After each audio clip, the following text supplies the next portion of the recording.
여러분 안녕하십니까? 이번 시간에는 우리 교재 47페이지 제6절 건축물의 안전시설 이 부분부터 진도를 나갑니다. 1. 삼각부 안내판 이렇게 나와요. 이 삼각부 안내판은 우리가 백화점 같은 경우 흔히 볼 수 있어요. 에스컬레이터를 타고서 예를 들어서 1층에서 2층 올라간다. 2층 거의 가게 되면 여러한 형태로 해서 줄로 이렇게 삼각형으로 되어 있는, 그래서 에스컬레이터를 타고서 올라가면 사람이라는 것이 매장을 이렇게 보게 되지 않습니까? 그러면은 이 거의 도달하게 되면 올라가고자 하는 층에 이것이 없다면 문제가 되겠죠. 그래서 매장을 구경할 때 거의 에스컬레이터는 올라갔다. 여기 이제 부딪히게 되겠죠. 그러면 나는 이 에스컬레이터에 의해서 어떠한 재해를 입지 않게. 그래서 아주 중요한 것입니다. 이것이요. 삼각부 안내판이요. 그래서 이것 안전시설에 해당이 됩니다. 삼각부 안내판.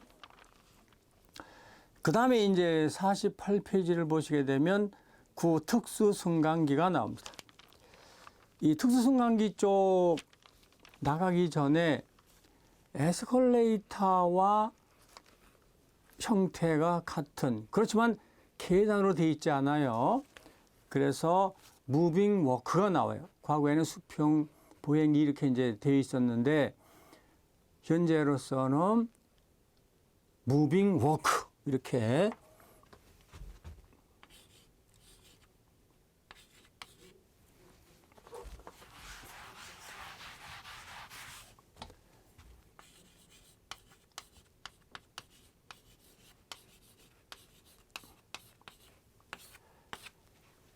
자, 이 무빙 워크 쪽.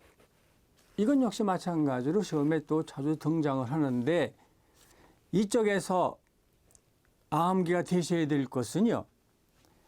일단은 속도.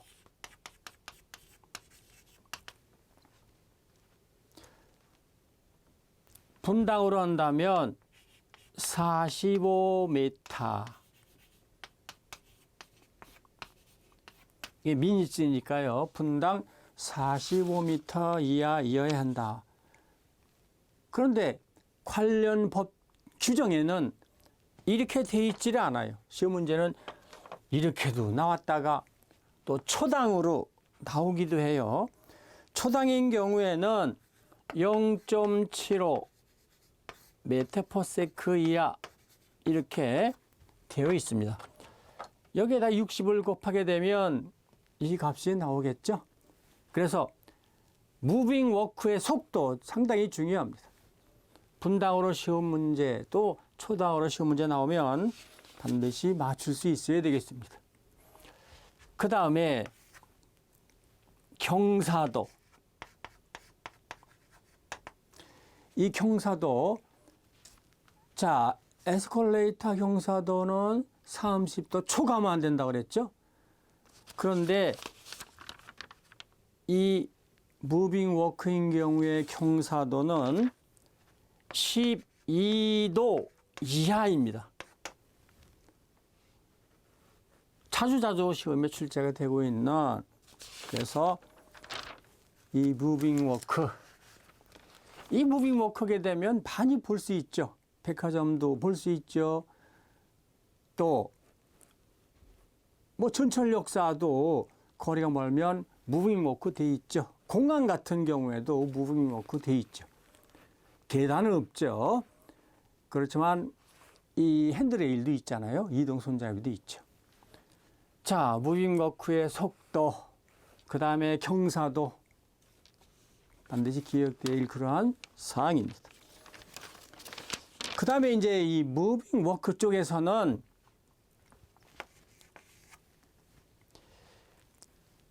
두 가지 타입이 있는데 팔레트,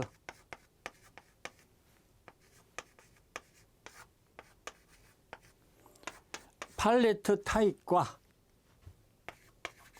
그 다음에 고무, 벨트식,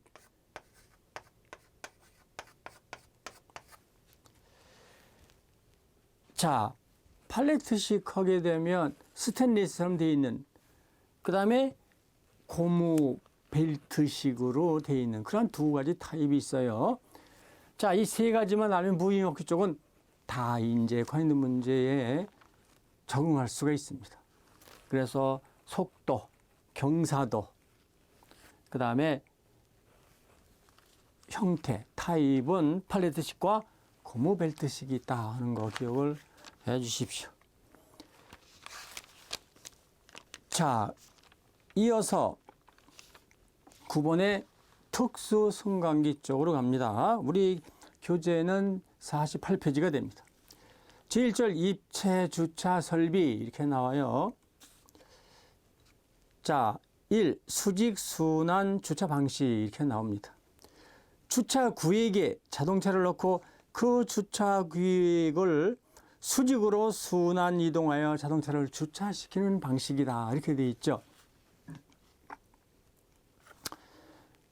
이쪽에서 이제 기억이 되셔야 될 것은 뭐 어려운 건 없어요. 이해하시는데 수직 순환 주차 방식은 자동차 주차 구역에 자동차를 집어넣고 위아래로 이동시키면서 자동차를 주차시키는 이것이 뭐냐면 수직 순환 주차 방식입니다. 입출고 시간이 가장 짧다. 이거 기억을 하셔야 돼요. 그러니까 차를 넣고 그 다음에 빼내는 시간이 가장 짧다. 우리 기능사에서는 아직 나오지 않았습니다만은 나올 확률이 상당히 높아요. 기사 쪽에는 나와 있고요. 자, 그 다음에 2번의 수평 순환 주차 방식. 이것은 수평으로 이제 이동을 시키면서 자동차를 주차시키는 그 말입니다. 다음에 3번 승강기식 주차 방식. 승강기 하면 올리고 내리는. 근데 여러 층의 고정된 주차 구역에 그러니까 넓게 이렇게 주차 구역이 퍼져 있는 경우에 상하로 이동을 시키면서 이제 자동차를 주차시키는 그런 방식을 말하는데 자동차가 쉬운 말로 뜨문뜨문 있다면 찾아다니면서 빈 곳에다가 주차시켜야 돼요. 그러니까 가장 시간이 많이 걸려요. 그래서 이것은 상하로 움직일 수 있는 운반기에 의해서 자동차를 주차시키는데 주차시키는 시간이 가장 길다. 이렇게 정리하시기 바랍니다. 그 다음에 가장 짧다면 수직 순환 주차 방식이라고 했어요. 자, 이어서 4번의 평면 왕복식 주차 방식. 이것은 뭐 평면 왕복 이동하면서 주차시키는 방식. 그 다음에 49페이지에 있는 5번의 슬라이드 주차 방식 나와 있습니다. 승강기식 주차 장치와 같아요. 그런데 운반기가 승강, 올리고 내리고 그 다음에 수평 이동을 하면서 주차시키는 그런 방식을 말해요. 그 다음에 6번의 2단식 주차 방식은 주차시를 이제 2단으로 했어요. 그렇게 해서 주차시키는 방식이고 다단식 주차 방식하면 주차시를 3단 이상으로 하는 방식을 말합니다. 자, 이쪽에서는 뭐 입출고 시간이 가장 짧은 주차 방식하면 1번의 수직 순환 주차 방식이다. 그 다음에 입출고 시간이 가장 길다 그러면 승강기식 주차 방식이다. 자, 더불어서 참고적으로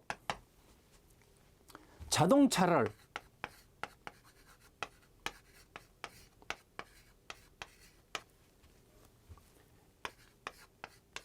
입출고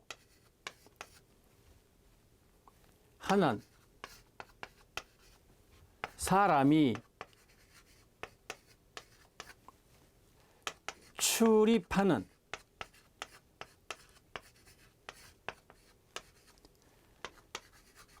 통로의 크기,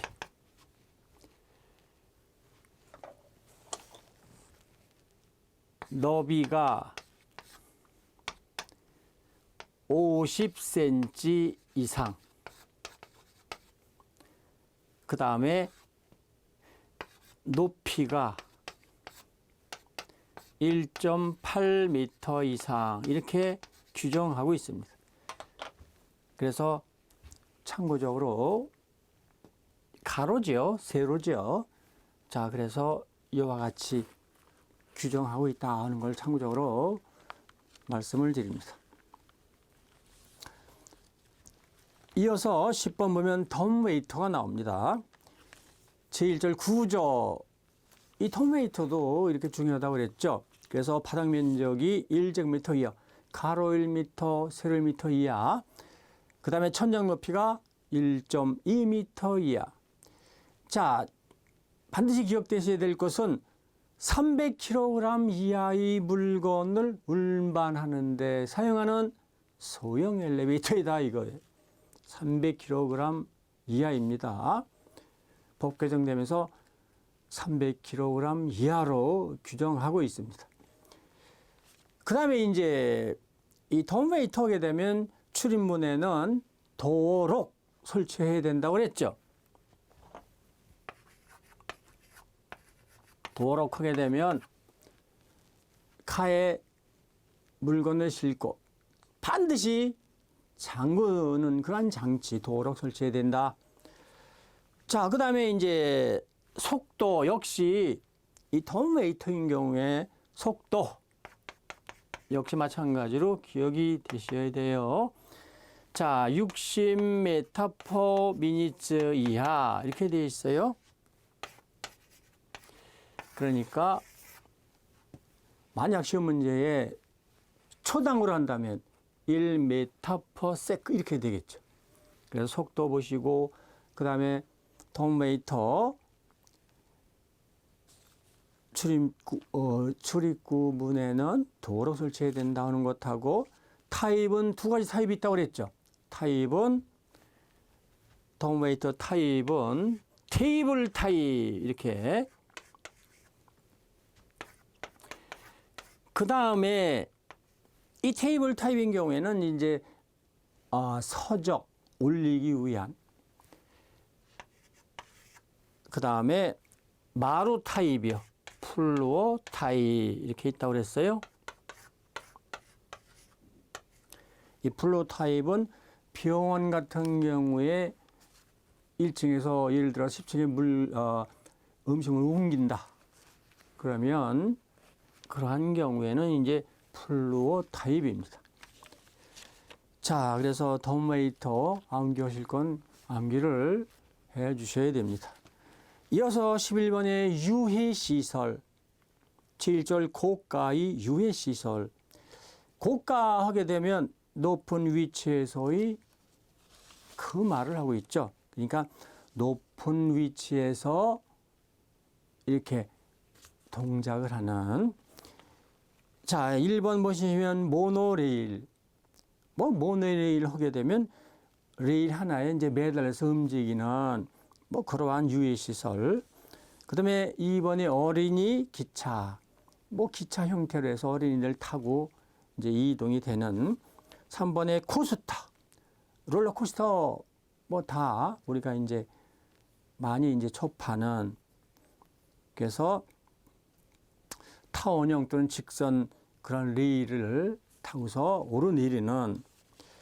그 다음에 4번에 워터슈트. 물을 뿌려가지고서 이제 타고 이렇게. 그 다음에 매트, 마우스. 역시 이제 어떠한 그 형태. 그래서 타고 이렇게. 그래서 고가의 유해시설에는 이러한 것들이 있다. 그 다음에 50페이지를 보시게 되면 회전 운동을 하는 유해시설이 나옵니다. 그래서 1번에 회전목마. 이 회전 운동을 하는 유해 시설은 축이 있죠. 축을 기본으로 해서 축 주변을 이제 회전을 하는 회전목마, 회전근해, 회전탑, 해적선, 관람기차, 6번의 로타.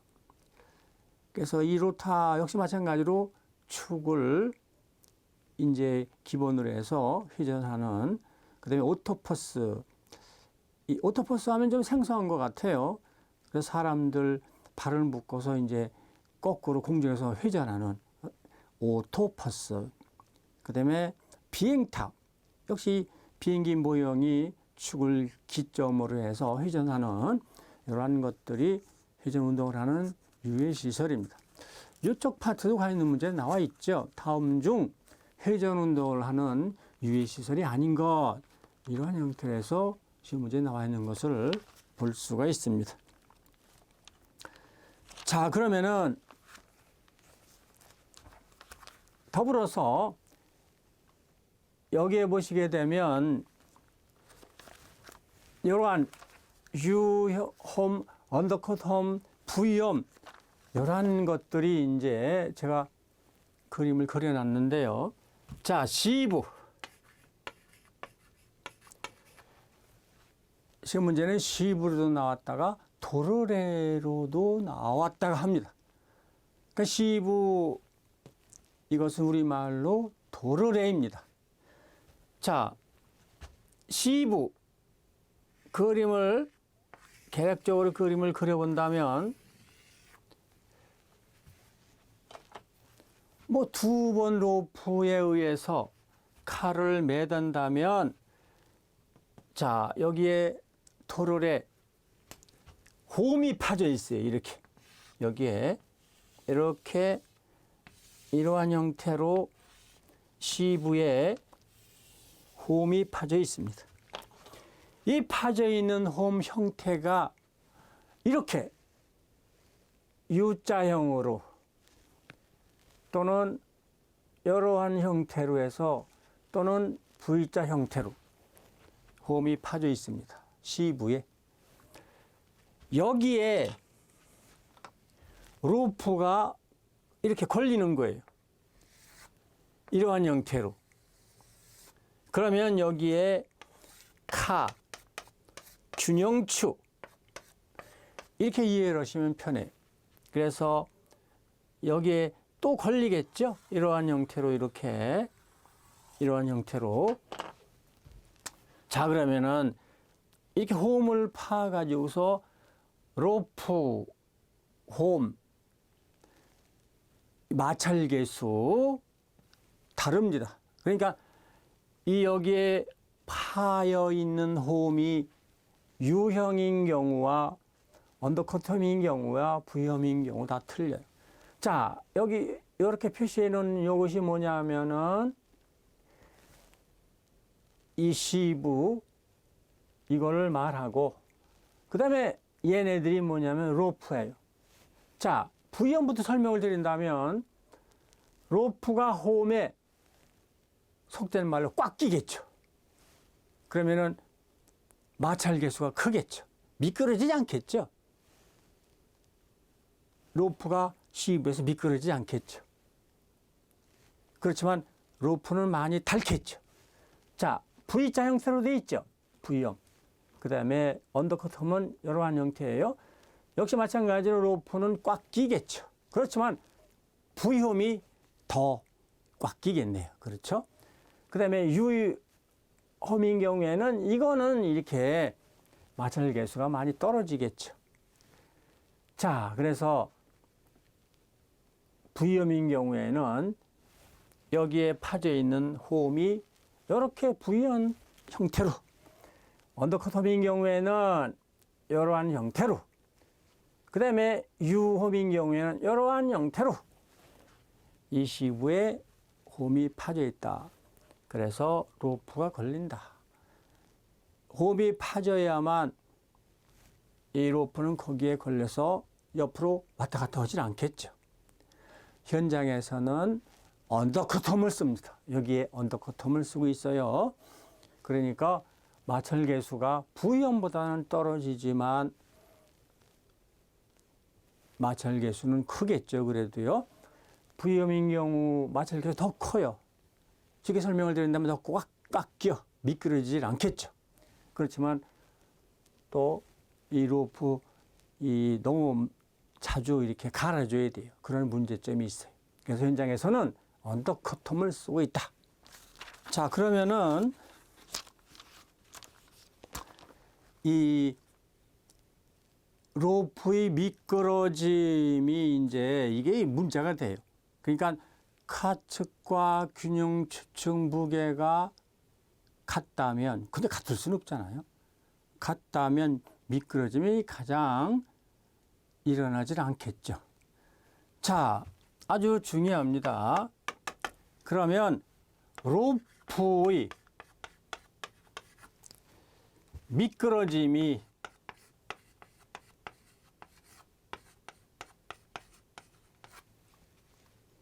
쉽게 발생하는 경우 카측과 균형 추측 무게가 같으면, 다시 말해서 트랙션비가 작으면 미끄러지지 않겠죠. 그런데 카측과 균형 추측의 무게 차이가 나면 드롤에서 로프가 미끄러져요. 로프의 미끄러짐이 쉽게 발생하는 경우, 시험 문제 나오면 맞추셔야 되고요. 이 승강 기사 쪽에는 쓰라고 합니다. 그러면 이쪽에서는요, 로프의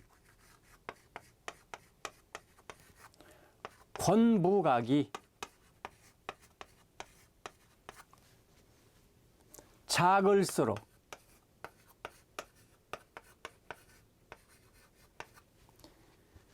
미끄러지기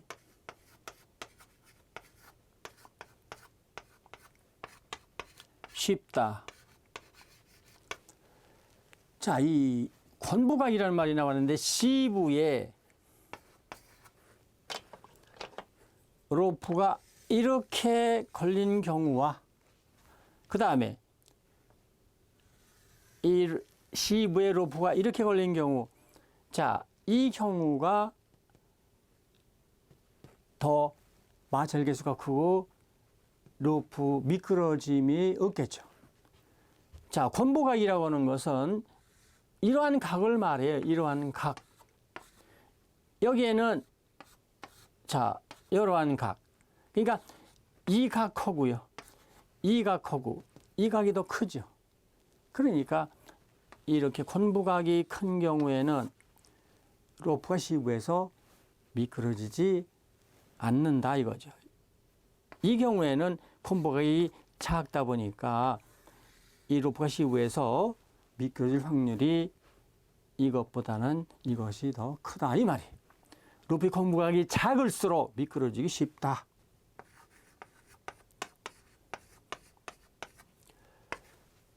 자, 그 다음에 카의 감속도와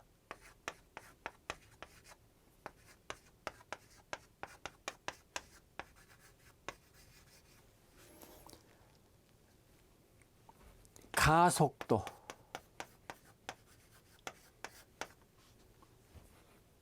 클수록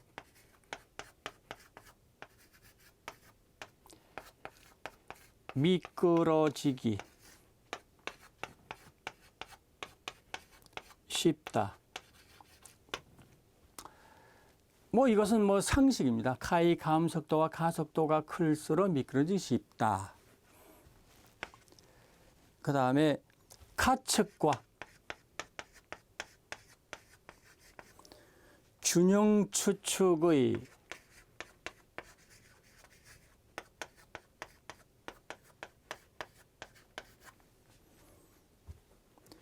카측과 균형 추측 무게 차이가 나면 잘 미끄러지겠죠. 카측과 균형 추측의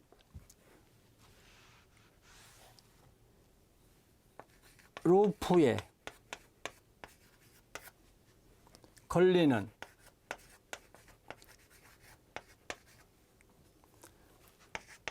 장력비가 클수록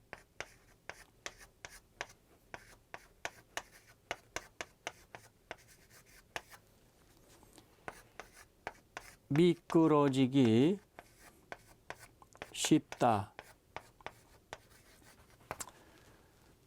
뭐 당연한 얘기입니다. 가주각 균형 수축 이 균형이 잡히면 미끄러지질 않겠죠.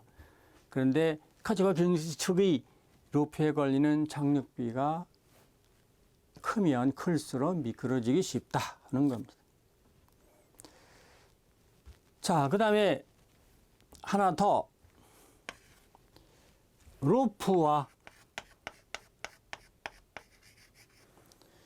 균형축 안의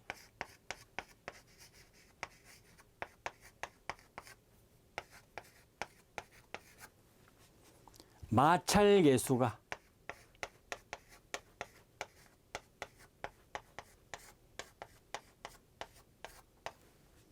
작을수록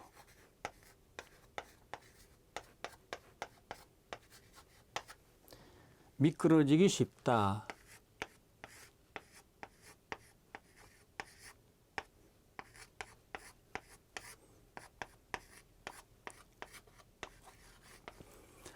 로프와 균형축 간의 마찰계수가 작을수록 미끄러지기 쉽다. 속된 말로 꽉 쥐어야 되겠죠. 마찰계수가 커야 되겠죠. 그러한 경우에 덜 미끄러진다. 그 말을 하고 있는 겁니다. 자, 그래서 아주 중요한 부분이에요. 만약 시험 문제 나온다면 반드시 맞추셔야 됩니다.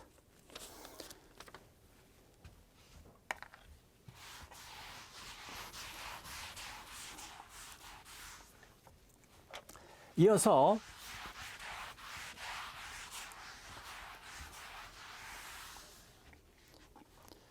이번에는 이 전련저항 쪽 이렇게 살펴보겠습니다.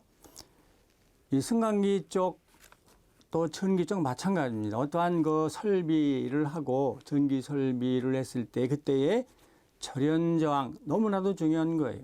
그래서 이 전련저항은 크면 클수록 좋은 겁니다.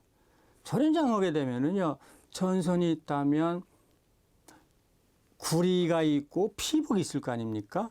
그러면 구리와 피복 간의 그 절연, 그 저항값은 크면 클수록 좋은 겁니다. 전련장이 작으면 구리로 전류가 흐를 때에 속된 말로 새일 수가 있잖아요. 그래서 전련저항은 크면 클수록 좋습니다. 그래서 2021년 1월 1일부터 법 개정이 됐어요. 그래서 간단히 앞으로 계속 시험에 나올 확률이 있기 때문에 살펴보겠습니다. 자, 먼저 저압, 고압, 특고압 이렇게 이제 전기 쪽에서 나누고 있어요. 그러면은 이 기준도 2021년 1월 1일부터 법 개정 적용을 하고 있는데 저압이라고 하는 것은요, 교류 1000V 이하를 말합니다. 이 교류인 경우에는 우리가 일상생활에 많이 사용하지 않습니까? 형광등이 있다면 그 형광등이 먹는 전압, 전류는 이렇게 사인파형으로 형광등 쪽으로 들어가죠. 교류, 전압이나 전류가 사인파형인 자, 이 교류를 AC로 말해요. Alternating Current에서 교류의 저압은 1000V 이하. 그 다음에 직류하게 되면 건전지, 축전지 거기에서 나오는 전압전류. 걔네들은 직선적이에요. 직선적. 교류인 경우에는 전압전류가 사인파형이고요. 자, 그래서 다이렉트 커렌트, 직류인 경우에는 저압 기준이 1500V 이하입니다. 그 다음에 고압인 경우에는 여기에 AC, DC를 넘고 7000V 이하. 이것은 과거나 똑같아요. 저압을 넘고 요거 이렇게 쓰면 더 확실하겠네요. AC, DC 저압을 넘고 7000V 이하. 그 다음에 특고압인 경우에는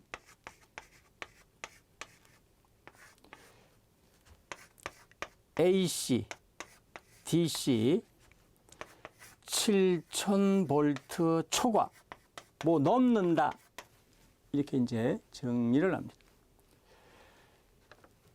자, 그래서 저압인 경우에는 교류 1000V 이하, 직류 1500V 이하. 그 다음에 고압은 직류, 교류 저압을 넘고 7000V 이하. 그 다음에 특고압은 교류, 직류 7000V 초과 이렇게 되어 있습니다. 자, 이것도 좀 기억을 하셔야 돼요. 아주 기본적인 그런 사항이니까요. 그 다음에 그러면 이 전련저항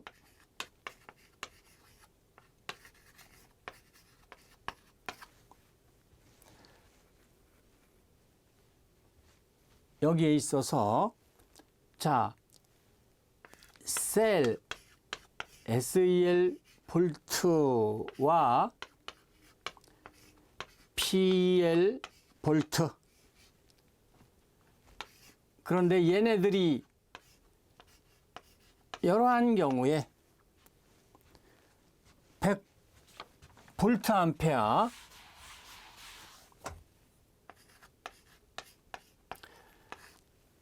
볼트 암페어 하면 비상전력을 말합니다. 비상전력. 우리 전기 기기 쪽에서 변압기라든가 콘덴서라든가 이러한 것들은 걔네들이 뿜어낼 수 있는 최대 전력을 비상전력 이렇게 말해요. 비상전력 단위는요 볼트 암페어 또는 킬로볼트 암페어 이렇게 단위가 되어 있습니다. 그러니까 변압기나 콘덴서 같은 경우 걔네들 용량을 나타낼 때에는 비상전력으로 나타내요. 볼트 암페어, 킬로볼트 암페어. 만약 예를 들어서 변압기 100볼트 암페어다. 어떤 부하면 전기를 먹는 그러한 어떤 장치를 말한다고 그랬죠. 그래서 100볼트 암페어 변압기가 어떤 부하에 100볼트 암페어를 줬어요.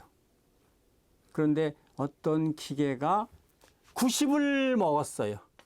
그러면서 어떠한 운전이 되는 거예요. 그러면은 이때 그 장치가 먹은 전력은 와트. 100을 줬어요. 100볼트 암페어. 90을 먹고 그 장치는 기계는 돌아가요. 운전이 돼요. 그러면은 와트. 90와트. 그러면은 10은 부하가 운전하는데 기여를 못했죠. 말 바꾸면은 쓸데없는 그런 전력이 됐죠. 무효 전력. 단위가 비상전력의 단위는 볼트 암페어, 유효 전력의 단위는 와트, 무효 전력의 단위는 이렇게 정리를 합니다. 자, 그러면은 전련저항을 따질 때는요, 이것은 안전 초조압, 이것은 부호 초조압 이렇게 말을 합니다. 자, 그러면 이 세이프티 S는 그 다음에 여기에 이것은 프로텍티브 보호. 이 저압도요. 또 거기서 나누는 거예요. 저압, 고압, 또 특고 이렇게 나눠요. 그래서 이 저압의 초저압. 자, 이 초저압은 이렇게 정리를 합니다. 초저압은 직류 50V, 교류 50V 이하, 직류 얘는 120V 이하 초저압. 이것도 기억이 되셔야 될 겁니다. 그래서 교류 50V 이하, 직류 120V 이하를 초저압이라고 합니다. 자, 그래서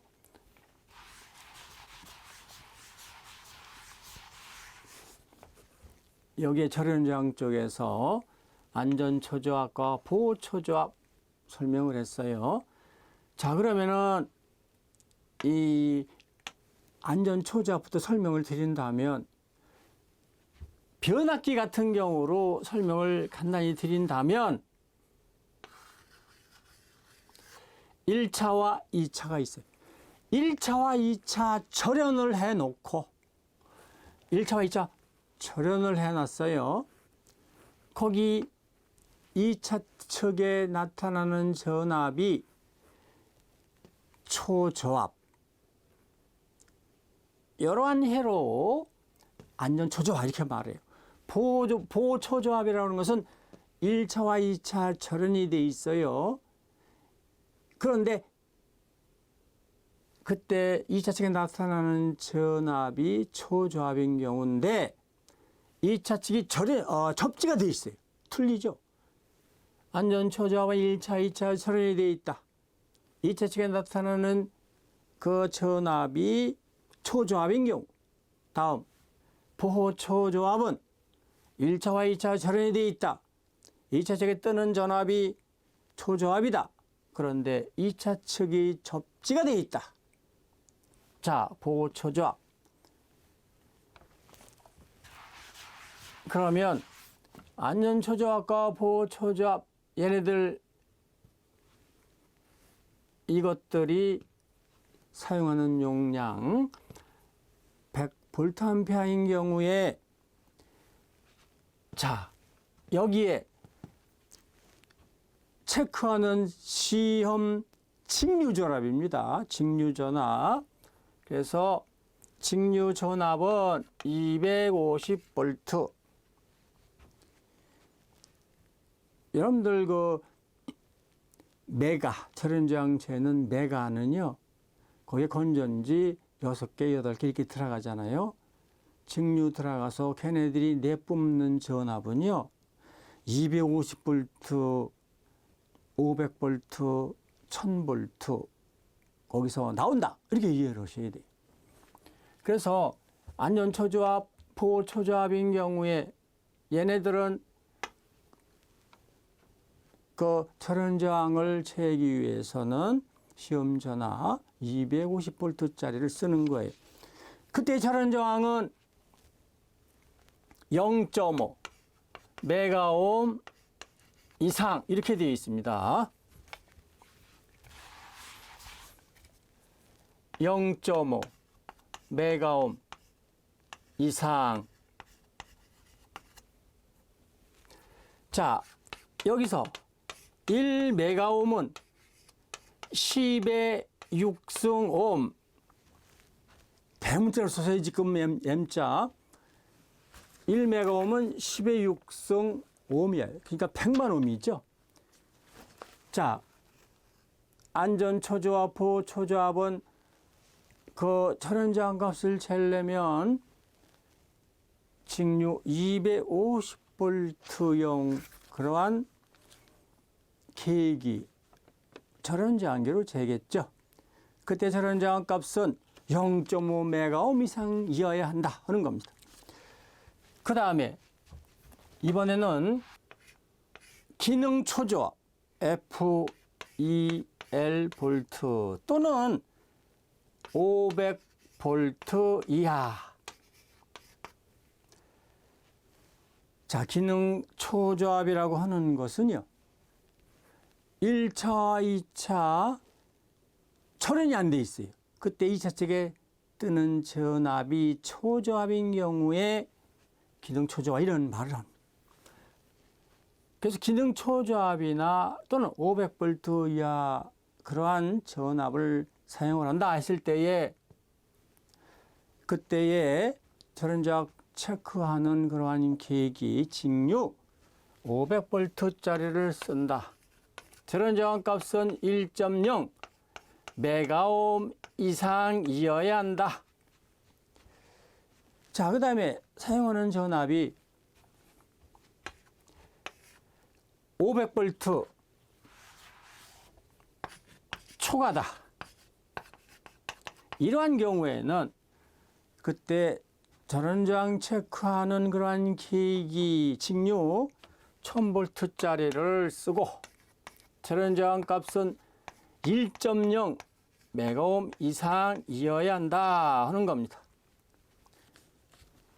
자, 그래서 이 절연저항 회로의 판단 기준 이것도 상당히 중요하니까요. 기억을 해 주시기 바랍니다. 자, 이번 시간 여기까지 하겠습니다.